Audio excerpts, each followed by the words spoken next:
Merci pour la journée à l'élo. Merci pour l'église Mobimba. Merci pour la Lingoma Mobimba. Pour Bazali Katnesikoyo, Badiacre, Badiaconesse, en diminuant sur l'église et la gloire divine. Merci pour la révérend docteur Poïmondi pour la coupé Saliso. Et Chika, on a l'élo pour la Sakola, Sangomalam. Ango, l'élo Tozali Kotanga. Mukanda na Luc, chapitre 18, verset 1 à 8, Bible Lobby. Il y avait dans une ville un juge qui ne craignait pas Dieu et qui n'avait égard pour personne. Et il y avait dans cette même ville une veuve qui venait lui dire: fais-moi justice de ma partie adverse. Pendant longtemps, il refusa. Mais ensuite, il dit en lui-même: quoique je ne crains pas Dieu et que je n'ai égard pour personne, néanmoins, parce que cette veuve m'importune, je lui ferai justice, afin qu'elle ne vienne sans cesse me rompre la tête. Merci na bakambi na lingoma surtout na révérend docteur Mpoimwambi pour na kopesa biso esika oyo kosakola sango malamu. Maman alikambo ya mokonelo ezali que l'impact de la crainte de Dieu. Motuya ya kobanga nzambe. Ndenge touti kotanga na Bible batalisi biso lolenge ya batu mibale. Moto ya mbazali juge. Tebi que juge baza batu oyo basali bibeko ba droit, baza batu mo baza na lolendo mingi na bongo ina bango. Pourquoi? Parce que baza na bavoir na bango, baza na bambongo na bango, baza na mituka, baza na biloko ebele. Biloko wana nde epesa bango lolendo parce que na rang social baza likolo. Mais quelque part dans cette même ville, ezalaki na veuve moko. Mwasi akufela mobali. Abandi koya kosenga service et pas ya juge pour asungaye pour na kokatela likambo. Mais bien aimé na yebisa yoke ezana batu lelo na mokili bazo banga nzambe te. Bazo tambola ko banga nzambe te na botala par rapport na rang social na bango. Par rapport na o bazo sala, bazo mona ki se suffisent à eux-mêmes. Bakoki na o bazana yango. Et bazo bosana ke likolo na bakombo bazana ngo pona bazana biloko, aza juge, aza magistrat, aza procureur, aza nani, mais au-dessus na likolo na ye, ezana kombo moko, c'est le nom de Jésus-Christ. Et c'est ce nom-là que nous ne devons pas oublier to bosana yango te, que za likolo na bakombo nyonso. Na vie, na position sociale na yo esiko zali bien aimé epesa yo lolendo te. E matsa yo mapekate, oza docteur, oza juge, oza commandant suprême, ne bakisa yo lolendo te. Mutu moko te akokana ye moko. Chacun a toujours eu besoin d'une autre personne. Mais Dieu du haut des cieux est au-dessus de tous les noms. Yango eloko na tamusa na talisa yo te. Nzambe na biso nzambe na bomoi. La Bible dit ceci: Dieu fait grâce aux humbles, il résiste aux orgueilleux. Mais pour la tozala na tango molaïte, je vais donner quelques lignes. Les impacts, bien la crainte de Dieu et les impacts dans la visibilité de la vie de l'homme. La crainte de Dieu et ses impacts dans la vie de l'homme. Nanina souligné le komoko na wana komakuna que veuve oyo ayaki ko senga service et pas ya juge. Po juge asungaye akatela elikambo. Po ami mona kikete asuki de sikana sabana okela bane kozwa solution te. Mais epai na juge oyo ayekolele katelanga likambo na partie adverse. Amona ki asuki.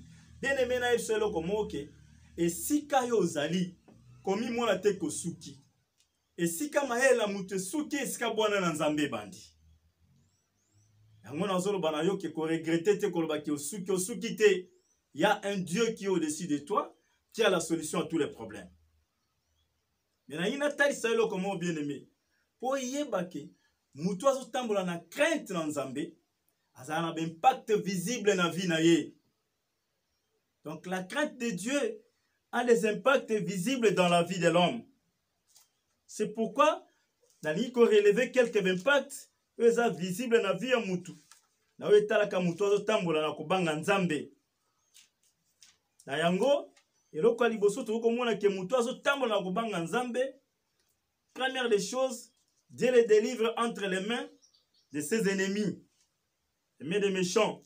Kuna tokotanga na Daniel chapitre 3. Daniel chapitre 3, versets 15 à 18. Nitotangi. Daniel chapitre 3, versets 15 à 18. Bible lobi boye. Maintenant, tenez-vous prêts, et au moment où vous entendrez les sons de la trompette, du chalumeau, de la guitare, de la sambuc, de la psalterion, de la cornemuse et de toutes sortes d'instruments, vous vous prosternerez et vous adorerez la statue que j'ai faite. Si vous ne l'adorez pas, vous serez bien en l'instant même au milieu de fournaises ardentes. Et quel est le Dieu qui vous délivrera de mes mains? Bien-aimé okotanga ba verset wana elandi na se. Awa lisolo eza lisolo ya batu misatu batamboli na kobanga Nzambe. Ezali Shadrach, Meshach na Abednego. Bango bazo tambola na kobanga Nzambe. Na mboka bazali kofanda mokonzi asali ekeko. Na kolobete batu nyonso ifo bakumamela ekeko wana. Mais Shadrach, Meshach na Abednego, lokola bazo tambola na kobanga Nzambe balobi jamais troye ko kumbamela ekeko wana. Ba intendant o bazali kosala na roi, ba memela ke message na koloba ba juif oyo tchaki kuna bali ko tosa mibeko na yote. Et mokonzi a se déplacé koya vers Shadrach, Meshach na Abednego koloba na bango ete ngai nazali soki kelelo ebeti bokumbameli ngai te bakoboka bino libulu na moto. Pe kelelo ebetaki bandeko o misato batikala ikokumbamela ekeko te. Pourquoi? Parce que bazo tambola na kobanga Nzambe. Bazo banga bato na mokili te, mais bazo banga Nzambe. Pe bakamata ki bandeko babwaki bango na libulu na moto. Mais bien aimé na yebisa yo, atako problème eza ndenge nini. Et si ka bakobwaka yo wana, il y aura une quatrième personne que Jésus-Christ va intervenir. Alléluia. Donc, kobanga te. N'obéis pas ce que Dieu ne veut pas que tu fasses. Bandeko o babwaki ko kumamela eko parce que batamboli na kobanga Nzambe. Nzambe atindi mutu ya mine o azali nkosi ya libota na Yuda. Na sima na ngonga mokonzi ayi kotala moni me tobwakaki bato misato. Me boni toni tomoni moto ya mine. Pe bato tobwakaki bazalaki lié, baza délié, gratinure moko te na nzoto, mais baza toujours en bonne santé. Tango mokonzi ya bengi Shadrach, Meshach na Abednego bazongisele mokonzi umela mokonzi abangi. Il a compris que c'est vrai, le Dieu de Meshach, le Dieu de Shadrach, le Dieu d'Abednego azali Nzambe ali sekite. Bien-aimé na yebisa yo tambola na kobanga Nzambe. Tango zo banga Nzambe, Nzambe azali sima na kokokisela yo nyonso. Ce qui te tangi Biblia, na mukanda na nzembo to psaume 91, na mukanda na nzembo 91, verset 1 à 7, Nzambe alobi boye, celui qui demeure sous l'abri du Très-Haut repose à l'ombre du Tout-Puissant. J'ai dit à l'Éternel, mon refuge et ma forteresse, mon Dieu en qui je me confie. Car c'est lui qui te délivre du filet de l'oiseleur, de la peste et des ravages. Bien-aimé, soko tamboli na kobanga Nzambe. Eloko moko ekosala yo mabe ezali te. Parce que Nzambe moko alobi ete akobatela yo. Akobatela yo na mitambo to na minyama nyonso monguna te. Marcher dans la crainte de Dieu est une protection pour les enfants de Dieu. Nzambe azobatela azo délivrer yo. Atako esika ba tiaki mitambo. Atako esika ba timoni mabulu. Po yo kweya. Bakoka moyo koleka pe okokweya te parce que Nzambe azobatela yo. Bien-aimé, azoyebisa yo ke kotambola na kobanga nzambe eza na litomba makasi. Deuxième impact oyo ezotalisa biso na kotambola na kobanga nzambe toza na livre ya Daniel. Dieu nous protège par sa présence. Daniel kaka na chapitre 3 wana totangi wana na chapitre 3 verset 21-25 elobi: ces hommes firent liés avec des caleçons leurs tuniques et leurs manteaux et leurs vêtements et les jetaient au milieu de la fournaise ardente, comme l'ordre du roi était donné, et que la fournaise était extraordinairement chauffée. La flamme tua l'homme qu'il y avait jeté Shadrach, Meshach et Abednego. Donc, à verset 25, alors il reprit et dit: je vois un homme sans lien qui marche au milieu de feu et qui n'ont point de mal. Et la figure du quatrième ressemble à celle des fils de Dieu. Alléluia. Mutu oyo akanisa ke soka bwaki bana na nzambe na libulu bakotika la kaka bongo. Mais Nzambe, la présence de Dieu est descendue à travers le lion de la tribu de Juda qui est Jésus-Christ, la quatrième personne. Ouais, kota na kati ya fournaise pour na anéantir moto. Pour dire que moto ya mutu na mokili na moto ya Nzambe et que c'est nité. Jésus-Christ est venu atténuer le feu qui était dans la fournaise ardente, bien que ça copie la maison aussi que ça va monter, parce qu'il y avait la présence de Dieu en ces lieux. Et impact mususu na vie ya Christ zali ke mutu azotambola na kobanga Nzambe, Dieu le fait élever et il le fait prospérer. Voilà tous dans verset 29 à 30 dans le livre de Daniel. Alors dit: voici maintenant l'ordre que je donne tout homme à quelque peuple, nation ou langue qu'il appartienne, qui parlera du mal de Dieu de Meshach, Shadrach et Abednego sera mis en pièces et sa maison sera réduite à un tas d'immondices parce qu'il n'a aucun autre Dieu qui puisse délivrer comme lui. Bien aimé na yebisa ok kotambola na kobanga Nzambe, Nzambe atombola kabatu. Le roi qui croyait qu'il est au-dessus de tout le monde, qu'il est plus puissant, mais il s'est vu qu'il n'était pas puissant. Parce qu'il y avait un Dieu qui est le Dieu de tout-puissant. Tant le roi a comprendre qu'il y avait une quatrième personne où il allait combattre la Shadrach, Meshach na Abednego, aye ko sosola te Nzambe ya Shadrach, Nzambe ya Meshach, Nzambe ya Abednego, bazali ba Nzambe ya solo. Za ba Nzambe o bato mokili basali te. Nde mokonzi ya sosola bite, lokola bato batambolaka na kobanga Nzambe. Nzambe na bango protéger bango. To biso pe toza na litomba ya kolanda kaka Nzambe ya Shadrach, ya Meshach na ya Abednego. C'est pourquoi le roi a compris ayeko pesa mitindo na mboka bi ko banda lelo na mboka oy.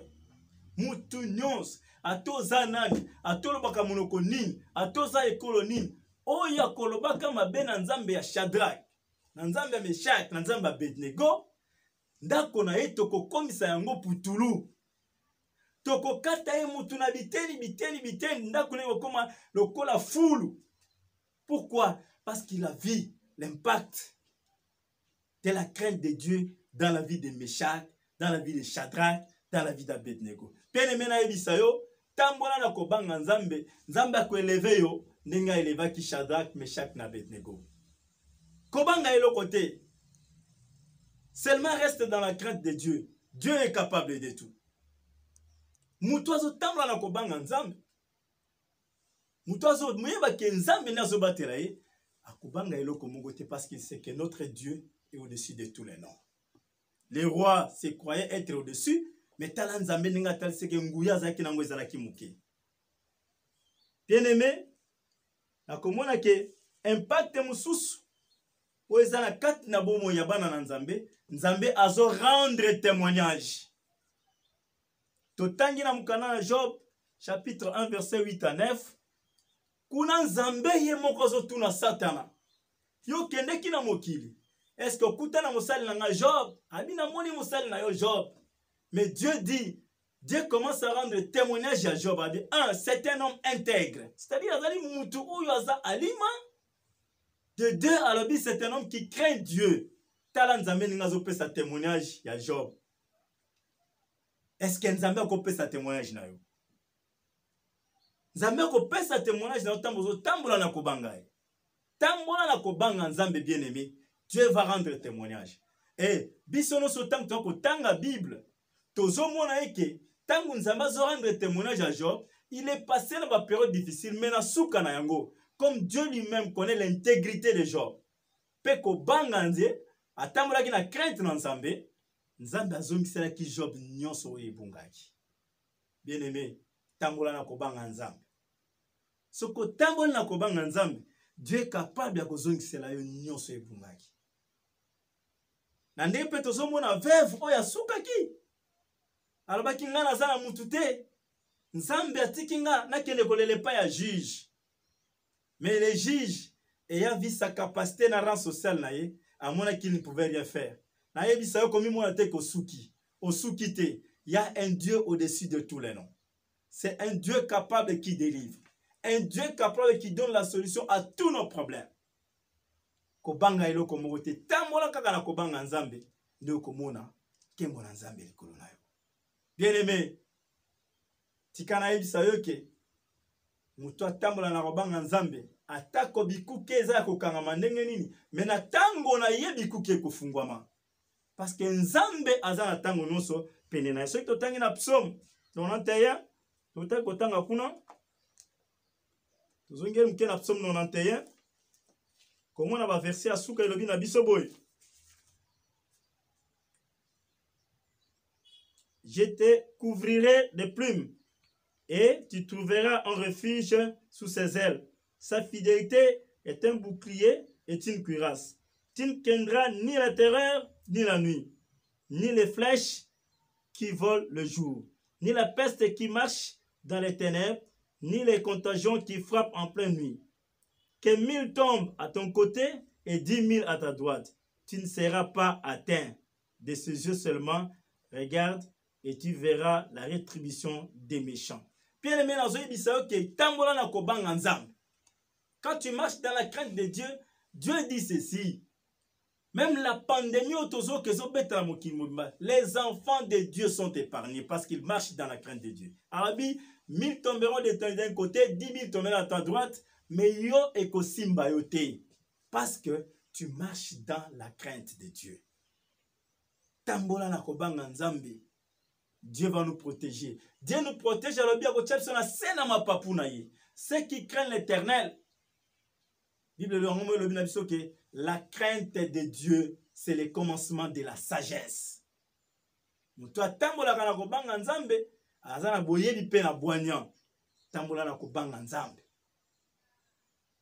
Bien-aimé, je crois que tu as moulaïté, et kolobela yoete, mateya oyo, ezalika bopona yo. Est-ce que vous avez un problème? Yango zo ba problème te na ba solution te na problème na yo. Est-ce que vous avez un nzambe? Tamola na kobanga nzambe et la main de Dieu sera sur toi. Le message au Kolanda et outi kopesama et pas évangéliste Trifon Mouiba moko kat l'église à la gloire divine et sika papa na biso révérend docteur Mpoi Mwambi azo kamba biso tozali bana bazo kola na matambe na ye ayango soki mateya oyo et tuti motema na yo et totamla na kobanga nzambe nzamba sala sala Shadrach Meshach Abednego pe okomona na se etando eza na numéro moko eza wana sepeli ko sunga lingomba pona misala église etambola numéro moko eza wana na se eza numéro révérend docteur o pesi soutien na yo pona ministère oyo ekende liboso. Bien-aimé, c'est Dieu qui a élevé Meshach, qui a élevé Shadrach et Abednego à kotombola yo en soutenant ces ministères. Merci au révérend docteur Mpoi Mwambi qui est le père na biso na kati ya communauté église na biso la gloire divine. Merci na bandi mignon sur église. Merci na yo olandi biso pour te soutien na yo. Iko comme la biso à travers numéro zo mona na se écran wana. Pona ko sunga mosala nzambe ekene liboso to pesi bino merci nzambe na biso na lola ayeba kopambola bino na kombo na Yesu Kristo amen. Amen.